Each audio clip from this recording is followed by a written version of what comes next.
La transfiguration entre croix et gloire. La transfiguration est rapportée dans les 3 évangiles synoptiques, c'est-à-dire Matthieu, Marc et Luc. Au point de départ, il y a la décision de Jésus de monter sur une montagne avec seulement 3 de ses disciples parmi les 12. On les connaît, Pierre, Jean et Jacques. Sur la montagne, alors c'est probablement le mont, elle se trouve en Galilée et non loin de Césarée. Les disciples vont recevoir une révélation visuelle et auditive, c'est-à-dire par les yeux et par les oreilles. Ils voient Jésus transfiguré. Son aspect, c'est-à-dire ses vêtements, son visage, sont illuminés.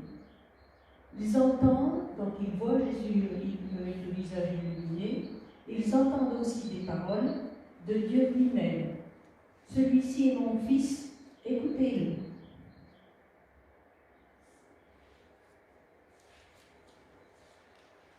Jésus a voulu emmener ses disciples avec lui sur la montagne pour leur faire vivre une expérience, une rencontre particulière avec Dieu. Alors dans la Bible, la montagne, c'est l'endroit par excellence où Dieu se révèle. C'est l'endroit où une rencontre avec Dieu peut se produire. Par exemple, Moïse a rencontré Dieu au mont Sinaï dans l'Ancien Testament. Et dans le Nouveau Testament, c'est sur une montagne que Jésus est monté au ciel devant ses disciples. C'est rapporté dans Matthieu 28, dans l'Évangile aussi. Pourquoi Jésus a-t-il jugé nécessaire que ses proches disciples, ses 3 disciples les plus proches, aient une expérience particulièrement forte de rencontre avec Dieu? Pour commencer à comprendre le pourquoi de ce voyage vers la montagne, il faut revenir aux événements qui ont précédé. Matthieu, Marc et Luc donnent une date précise au début du récit de la transfiguration. 6 à 8 jours après, 6 jours pour Matthieu et Marc et 8 jours pour Luc. C'est-à-dire peu de temps après les événements qui se sont passés bien sûr avant. Et justement, ces événements précédents, ils ont eu lieu dans la région de Césarée, au nord, et même d'autres événements avant. Ils font partie d'une longue suite de questions qu'on se posait sur l'identité de Jésus.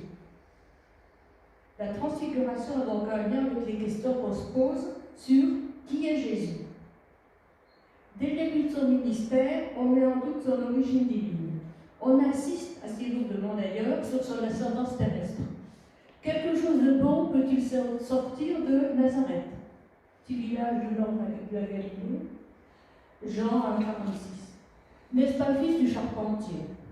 Donc il ne fait pas le poids. Matthieu 13. Les plus proches de lui se posent aussi des questions. Jean-Baptiste, par exemple, demande si Jésus est bien celui qui va remettre le monde en ordre. Luc 3. Dans la barque, battu par la tempête, Jésus intervient et les disciples stupéfaits se demandent qui est celui à qui le vent et les eaux obéissent. Luc 8. D'autres discussions et réactions populaires lui accordent le statut de prophète. Il pourrait bien être Jean-Baptiste, Élie ou l'un des anciens prophètes de l'Ancien Testament. Il est temps de mettre les choses au point. L'identité de Jésus n'a pas à être définie, ni bien sûr contrôlée au gré des idées et des envies des uns ou des autres. Il est temps donc pour lui de préciser lui-même aux disciples qui il est et ce que cela veut dire pour la suite. Alors il pose la question à tout le groupe, pas seulement à Pierre, même si Pierre est le porte-parole. Et vous, qui dites-vous que je suis? Au nom de tous, Pierre reconnaît Jésus comme le Christ, c'est-à-dire le Messie envoyé de Dieu. Pierre déclare donc l'origine divine du Jésus terrestre, humain, qui marche devant eux depuis des mois. Jésus, Messie d'origine divine, oui, pour Pierre et aussi pour les autres, pour les Juifs de l'époque. Ce pourrait bien être un Messie armé et vainqueur. Il pourrait chasser les Romains et rendre sa grandeur à Israël. Un roi qui devrait, par la même occasion, donner aussi des postes de ministre à ses plus proches collaborateurs. L'anecdote de la mère des fils de Zébédée, un peu plus loin, un peu plus tard, montre que la question était encore en suspens. Au retour de la montagne et sur la route de Jérusalem, la route vers la croix.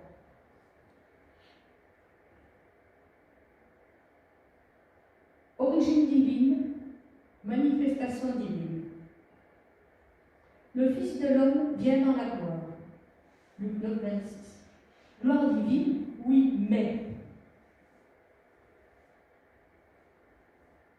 Il commença alors à leur apprendre qu'il fallait que le Fils de l'homme souffre beaucoup, qu'il soit rejeté par les anciens, les grands prêtres et les scribes, qu'il soit tué et qu'il se relève 3 jours après.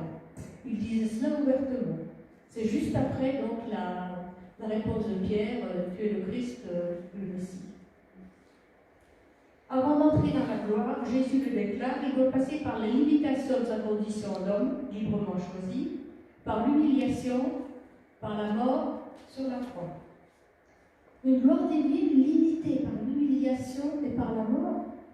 Pour les disciples, ce n'est pas possible, ce n'est pas pensable. Alors Pierre le prend à part et se mit à rabourer. Pierre, tout autant que les autres disciples, sont concernés, ne comprennent pas. Puisque Jésus est d'origine divine, souffrance et mort ne sont pas possibles. On ne peut pas même pas les envisager. Jésus, le Messie d'Israël, ne peut pas être un perdant. Jésus doit connaître le triomphe et la victoire. Pas la souffrance, pas l'humiliation, pas la mort. Il n'a probablement pas compris la volonté divine. Pierre et les disciples interprètent la volonté de Dieu à la manière juive officielle. Le Messie d'Israël ne peut pas mourir sur une croix. Alors Jésus doit hausser le ton et remettre les pendules à l'heure, ou plus précisément, remettre une juste interprétation de la volonté de Dieu au centre des pensées et des discussions.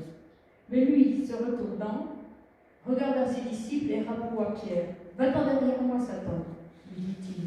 Tu ne passes pas comme Dieu, mais comme les humains. »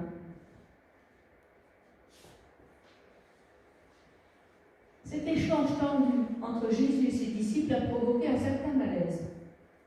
Celui qu'ils ont reconnu comme Messie, Messie d'origine divine, envoyé de Dieu, ils doivent accepter aussi qu'il passe par la souffrance et par la mort. Et Jésus a bien compris leur souffrance.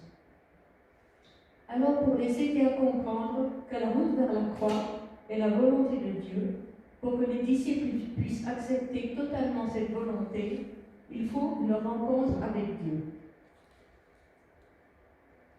8 jours environ après ces paroles, Jésus prit avec lui Pierre, Jean et Jacques et il monta sur la montagne pour prier. Pendant qu'il priait, l'aspect de son visage changea et ses vêtements devinrent d'une blancheur éclatante. Il y avait là 2 hommes qui s'entretenaient avec lui.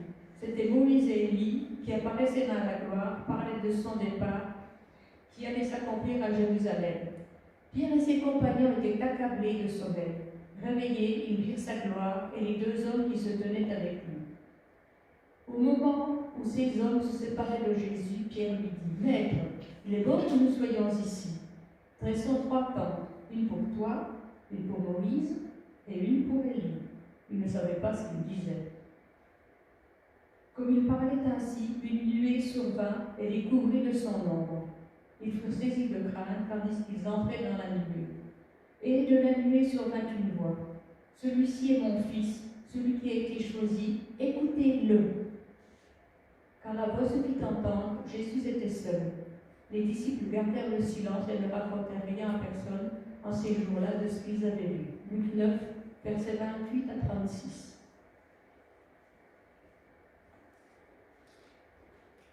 Jésus va donc conduire les disciples sur la montagne, et là, sur la montagne, Dieu lui-même va se manifester.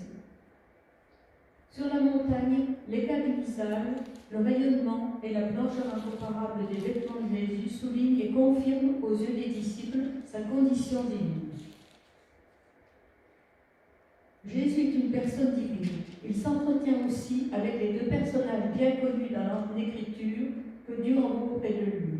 Moïse, le prophète, de la loi, il est l'auteur des 5 premiers livres, le Pentateuque, Genèse à Deutéronome, et Élie, le prophète des signes miraculeux et des guérisons. On pense au feu tombé du ciel lors de la confrontation avec les prophètes de Baal. Chacun de ces prophètes a eu une vision de la gloire de Dieu sur la montagne. Moïse sur le Sinaï et Élie sur l'Horeb. Moïse parlait jadis avec Dieu sur le mont Sinaï. Moïse et Élie parlent ce jour-là avec Jésus sur l'Hermon. Les deux personnages prophétiques les plus importants de l'Ancienne des Écritures sont venus rencontrer Jésus sur terre. C'est donc lui le plus important, le personnage central. Il les dépasse donc en honneur et en gloire. On lui accorde la place réservée à Dieu. Face aux disciples, sur la montagne, la gloire de Jésus rayonne. Il est légitimé comme personnage céleste et glorieux. Il appartient bien au monde divin. Il est bien le Messie d'Israël, comme Pierre l'avait reconnu et déclaré un peu plus tôt. Pierre et ses deux compagnons sont rassurés. Leur maître est divin. En présence des deux témoins prestigieux de l'ancienne alliance, Dieu a confirmé magnifiquement la gloire divine du Christ par l'éclat, par la blancheur éclatante qui émane de lui. Alors, pourquoi ne pas construire 3 demeures, 3 tentes ou 3 cabanes à flanc de montagne? On voudrait reproduire sur terre ce que les personnages célestes ont au ciel. On voudrait leur donner sur terre la demeure que leur honneur mérite. Pierre voudrait maintenir la gloire de Jésus sur place en construisant des cabanes. Une tentative inutile, futile, de prolonger, de capturer la gloire. Sa proposition n'est ni acceptée ni refusée, tout simplement Jésus ne dit rien. C'est Dieu qui parle. En fait, la nuée et la voix qui en sort sont la réponse de Dieu aux disciples et à Pierre. La nuée va laisser disparaître derrière elle les personnages célestes avec leur gloire. Seul Jésus reste. Ce n'est plus Jésus transfiguré. C'était l'affaire de quelques minutes, une demi-heure peut-être. Le temps de confirmer sa gloire devant les disciples. Seul reste le Jésus qu'ils connaissent. Celui qui cache pour un peu de temps encore la gloire de sa divinité derrière le voile de son humanité. À l'ascension aussi, une nuée, symbole de la présence divine, cachera le Christ hors de la vue des disciples. Et son retour se fera aussi avec les nuées, Apocalypse 1, verset 7. La voix qui sort de la nuée s'adresse bien aux disciples. Pas seulement la réponse à la proposition des cabanes, Dieu répond surtout aux réprimandes que Pierre avait adressées à Jésus quelques jours plus tôt. La voix de Dieu qui sort de la nuée confirme l'identité de Jésus. Dieu le désigne aux disciples comme son Fils. Celui-ci est mon Fils bien-aimé. Et puisqu'il est Fils de Dieu, alors écoutez-le. La manifestation glorieuse, la théophanie, une manifestation de Dieu, c'est ce qu'on appelle aussi théophanie. Cette théophanie de Dieu sur la montagne, elle ne s'est produite pas à cause de Jésus, mais à cause des disciples, avec un but précis. Écoutez Jésus, acceptez l'authenticité de ce qu'il annonce, la vérité de ce qu'il annonce, et s'y conformer. Le commandement de Dieu d'écouter Jésus renvoie au refus des disciples, au reproche de Pierre, quand Dieu leur annonçait ses souffrances et sa mort à venir. Jésus doit être écouté, donc obéi. Par sa condition de fils, il possède toute la confiance et tout le soutien du Père Céleste. Toute la confiance et tout le soutien du Père dans le chemin vers Jérusalem et la croix. Et aussi la confirmation de Moïse et d'Élie, les plus importants parmi les prophètes.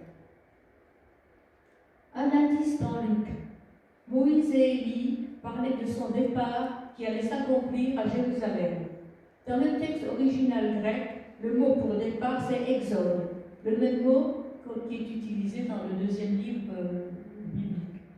On rappelle ainsi le premier exode, la libération de l'esclavage de l'Égypte, par la traversée ou la mort de la mer Kéroso sous la conduite de Moïse, Exode 15. Et le mot choisi suggère aussi un deuxième école, c'est la libération de l'esclavage du péché par la mort à la croix de Jésus de Nazareth. Qu'est-ce que la transfiguration a signifié pour Jésus? La transfiguration, c'était pour Jésus le signe que Dieu l'approuvait. Le Christ avait choisi de suivre la bonne obéissance, et c'était bien la bonne voie. Lors de la tentation, il avait déjà refusé de prendre les raccourcis soufflés par le tentateur, même pour toute la gloire du monde. Luc 4, verset 6. Il ne voulait pas s'écarter du chemin tracé pour lui dans les Écritures. Plusieurs fois, il est écrit, c'est souvent répété, il est écrit. Un chemin qui passait par la souffrance et la mort, avant de conduire au triomphe et à la victoire finale. Et pour les disciples, qu'est-ce que ça a signifié? Cette vision de la gloire du Christ et la certitude de la direction divine les a un peu préparés à la souffrance des temps de la passion.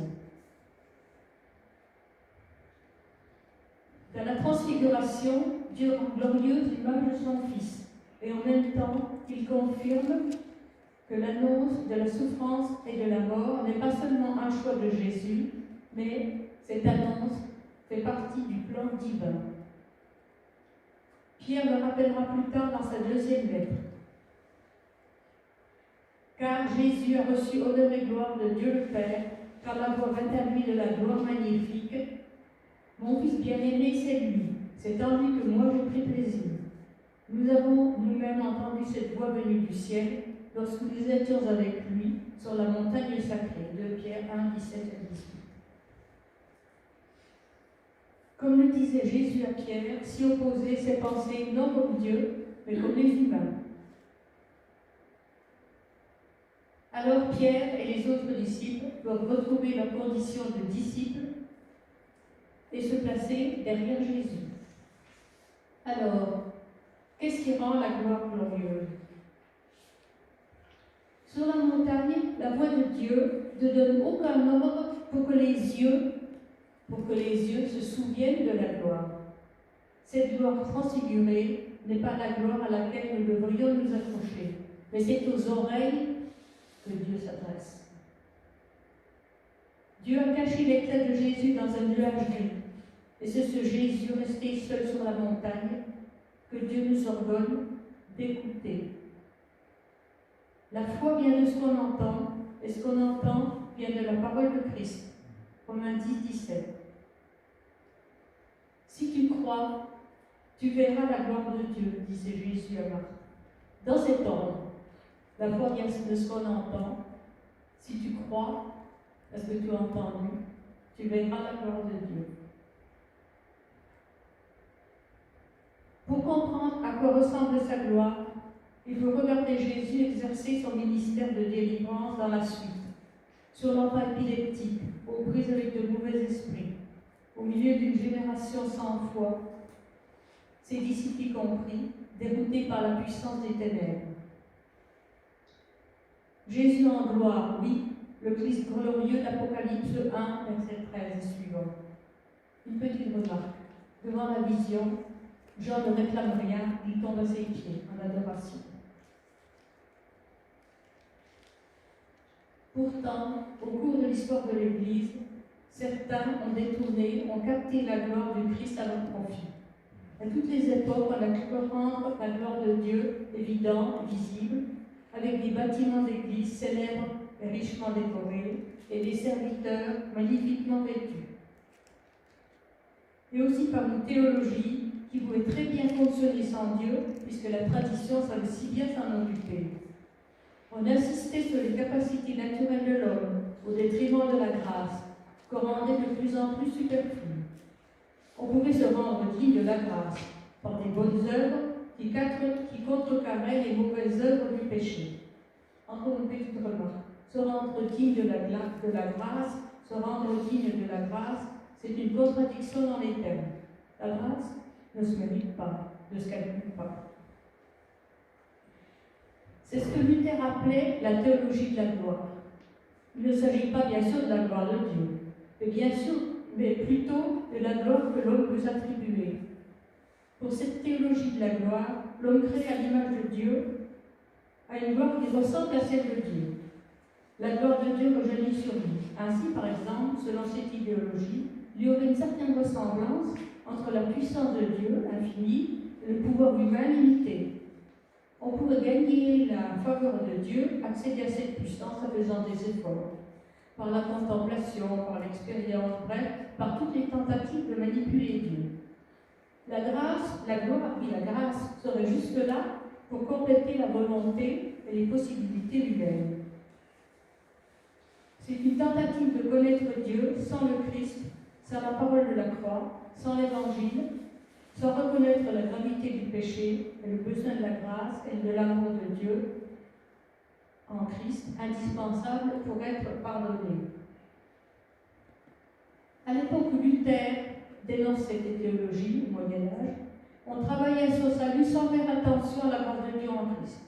On insistait sur ce que chacun faisait, de sa propre initiative, ou par le prêtre dans le sacrifice de la messe et dans les bénédictions de l'Église. Paul ne voulait connaître que Jésus-Christ et Jésus-Christ crucifié. En rupture avec son époque, Luther insiste sur la souffrance et sur l'humiliation du Christ qui porte les péchés du monde sur la croix. C'est la théologie de la croix, une autre théologie. C'est dans la faiblesse de la croix que se révèle la puissance de Dieu. Vaincu apparemment, mis à mort par les puissances diaboliques et les autorités corrompues, les autorités terrestres corrompues, le Christ montre sa puissance divine sur toutes les forces du mal par sa résurrection. C'est la véritable puissance de la gloire, une puissance qui ne s'exerce pas en dominant les autres, mais en servant les autres.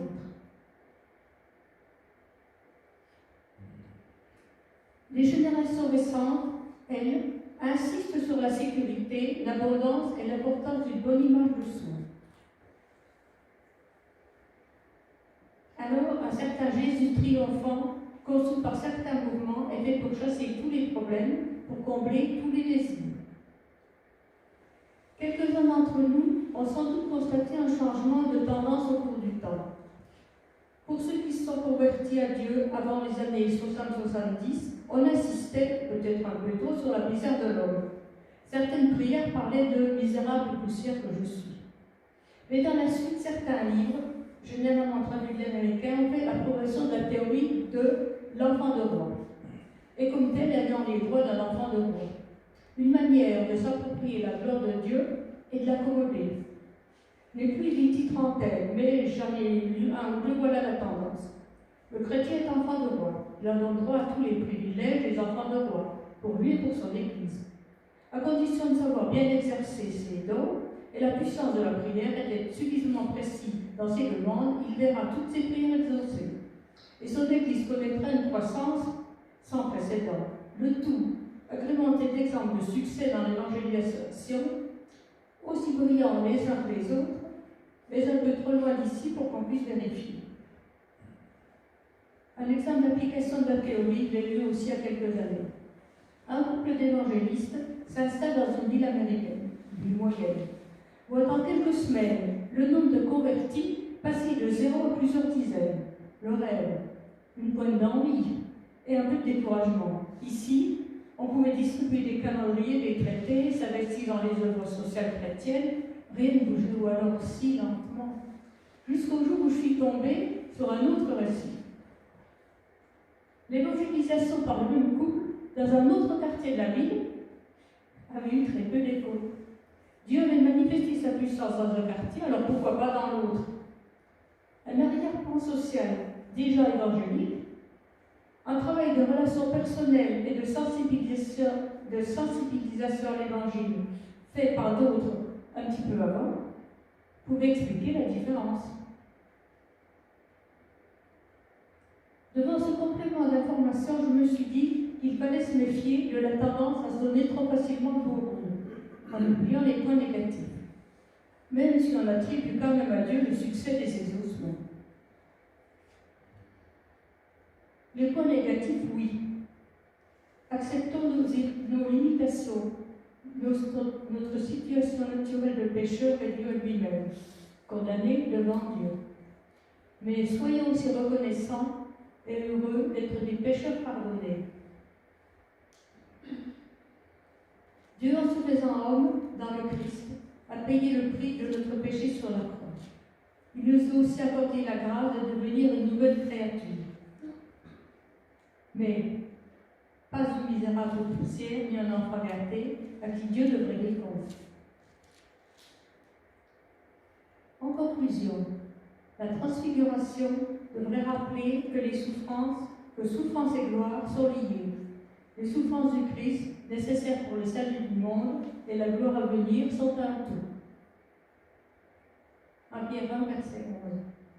Alors, comme le dit cette ancienne prière anglaise, ô Dieu, qui avant la passion de ton Fils unique a révélé sa gloire sur la sainte montagne, accorde à nous, tes serviteurs, qu'en voyant dans la foi la lumière de son visage, nous soyons fortifiés pour porter la croix, et que nous soyons changés en sa ressemblance de gloire en gloire, par le nom de Jésus-Christ notre Seigneur. Amen.